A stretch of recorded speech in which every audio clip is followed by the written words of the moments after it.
ในจงศตวรรษที่19អ្នកវិទ្យាសាស្ត្រច្រើនគិតថារូបវិទ្យាបានដោះស្រាយបញ្ហាសំខាន់ស្ទើរតែទាំងអស់ទៅហើយពិភពលោកទាំងមូលមើលទៅដូចជាម៉ាស៊ីនដ៏ធំមួយដែលអាចពន្យល់បានដោយច្បាប់ធម្មជាតិប៉ុន្តែបញ្ហាតូចមួយដែលទាក់ទងនឹងពន្លឺបានបំលែងគំនិតទាំងមូលនេះបញ្ហានេះបានបើកទ្វារទៅកាន់ពិភពថ្មីមួយដែលគេហៅថារូបវិទ្យាកង់ទិកឬជាភាសាអង់គ្លេស Quantum Physics នៅចុងសតវត្សទី19អ្នកវិទ្យាសាស្ត្រចាប់អារម្មណ៍យ៉ាងខ្លាំងលើការសិក្សាអំពីរបៀបដែលវត្ថុក្តៅបញ្ចេញពន្លឺនិងថាមពលឧទាហរណ៍យើងអាចសង្កេតឃើញបានថានៅពេលដែកឬលោហៈត្រូវបានដុតកម្ដៅខ្លាំងវានឹងចាប់ផ្ដើមបញ្ចេញពន្លឺដំបូងវាមានពណ៌ក្រហមបន្ទាប់មកវាក្លាយជាពណ៌លឿងហើយនៅសីតុណ្ហភាពខ្ពស់វាអាចក្លាយជាពណ៌សបាតុភូតនេះធ្វើឲ្យអ្នកវិទ្យាសាស្ត្រសួរថាតើមានទ្រឹស្ដីអ្វីអាចពន្យល់បាតុភូតនេះបានដើម្បីសិក្សាបញ្ហានេះអ្នកវិទ្យាសាស្ត្របានប្រើគំរូមួយដែលគេហៅថាវត្ថុខ្មៅល្អឥតខ្ចោះឬជាភាសាអង់គ្លេស Black Body វត្ថុខ្មៅល្អឥតខ្ចោះគឺជាវត្ថុដែលអាចស្រូបយកពន្លឺទាំងអស់ហើយមិនបំផ្លាញពន្លឺត្រឡប់ទៅវិញឡើយនៅពេលវាត្រូវបានកម្ដៅវានឹងបញ្ចេញថាមពលពន្លឺដែលមានប្រេកង់ផ្សេងគ្នាថាមពលនេះត្រូវបានហៅថា Black Body Radiation ឬកាំរស្មីដែលបញ្ចេញពីវត្ថុខ្មៅល្អឥតខ្ចោះអ្នកវិទ្យាសាស្ត្រចង់ដឹងថាតើថាមពលនេះផ្លាស់ប្ដូរយ៉ាងដូចម្តេចជាមួយប្រេកង់នៃពន្លឺតាមទ្រឹស្ដីរូបវិទ្យាបុរាណជាពិសេសតាមច្បាប់ Rayleigh-Jeans ថាមពលដែលបញ្ចេញគួរតែកើនឡើងជាបន្តបន្ទាប់នៅពេលប្រេកង់កើនឡើងនេះមានន័យថានៅប្រេកង់ខ្ពស់ដូចជាកាំរស្មី Ultraviolet ឬជាភាសាអង់គ្លេស Ultraviolet Light ថាមពលគួរតែមានតម្លៃធំខ្លាំងសូម្បីតែអាចទៅដល់អានោះប៉ុន្តែការសាកល្បងពិតប្រាកដបានបង្ហាញលទ្ធផលខុសពីការព្យាករណ៍នេះនៅប្រេកង់ខ្ពស់ថាមពលមិនបានកើនឡើងដល់អនន្ទទេផ្ទុយទៅវិញវាថយចុះភាពខុសគ្នាដ៏ធំនេះត្រូវបានគេហៅថា Ultraviolet Catastrophe ពាក្យ Catastrophe មានន័យថាការបរាជ័យធ្ងន់ធ្ងររបស់ទ្រឹស្ដីបុរាណបញ្ហានេះមានសារៈសំខាន់ណាស់ព្រោះវាបង្ហាញថារូបវិទ្យាបុរាណមិនអាចពន្យល់អំពីពិភពមីក្រូឬពិភពដ៏តូចបាននោះទេដើម្បីដោះស្រាយបញ្ហានេះនៅឆ្នាំ1900អ្នកវិទ្យាសាស្ត្រអាល្លឺម៉ង់ឈ្មោះថា Max Planck បានស្នើគំនិតដ៏ចម្លែកមួយ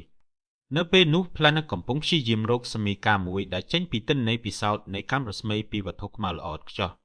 គាត់បានសង្កេតឃើញថាទិន្នន័យនោះអាចត្រូវបានពន្យល់បានប្រសិនបើអាតូមឬអង្គធាតុតូចនៅក្នុងវត្ថុអាចបញ្ចេញថាមពលបានតែជាបរិមាណដាច់ដោយឡែក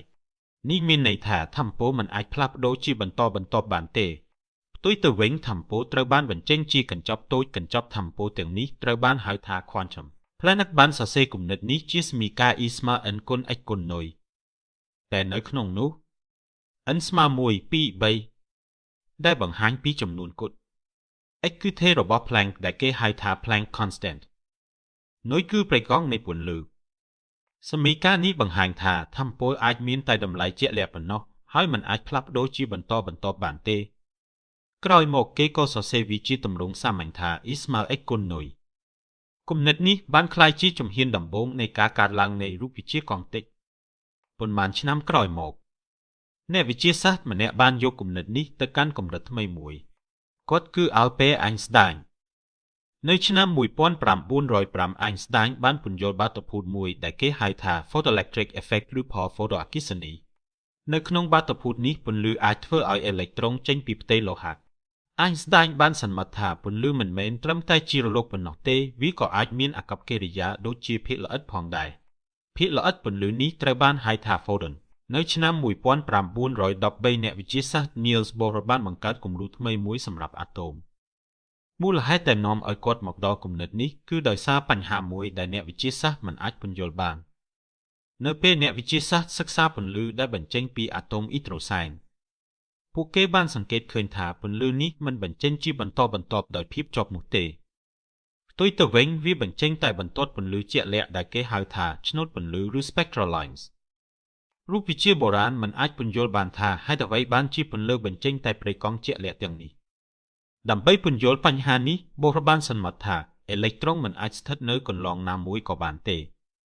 វាអាចស្ថិតនៅតែកម្រិតថាមពលជាក់លាក់ប៉ុណ្ណោះនៅពេលអេឡិចត្រូនផ្លាស់ប្ដូរពីកម្រិតថាមពលមួយទៅមួយវានឹងបញ្ចេញឬស្រូបយក Photon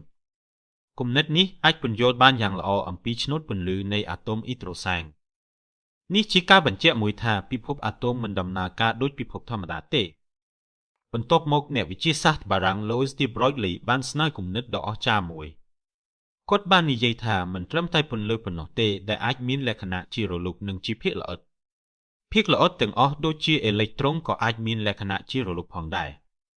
គំនិតនេះត្រូវបានហៅថា wave particle duality នៅសតវត្ស1920អ្នកវិទ្យាសាស្ត្រជាច្រើនបានបង្កើតទ្រឹស្ដីថ្មីមួយក្នុងនោះមាន Werner Heisenberg Erwin Schrödinger Paul Dirac ពួកគេបានបង្កើតគណិតវិទ្យាដែលអាចពិពណ៌នាលក្ខណៈរបស់ភាគល្អិត